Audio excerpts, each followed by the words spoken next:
Former Interior Minister Matiang'i hires Canadian lobbying firm for 2027 presidency. KTN News is officially closed and merges with KTN Home. National Assembly Vetting Committee approved 19 nominees and rejects nominated Stella Langat. Central Bank of Kenya announces that there will be changes in all banknotes. Faith Cherotich wins bronze medal in 3,000-meter steeplechase.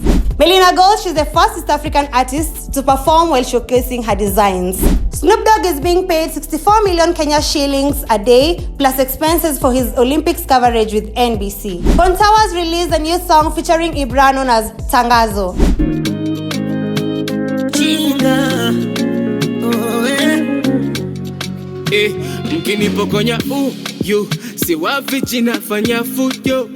The Tanzania artist Mario has released a new song known as iPhone Users. Go and check it out.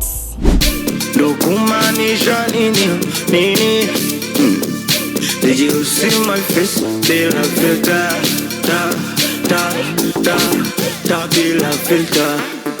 You wanna take a selfie? Show me your iPhone. My name is Michelle Kibe and see you tomorrow as I give you tomorrow's trends. Bye-bye. KTN News is for... Pole.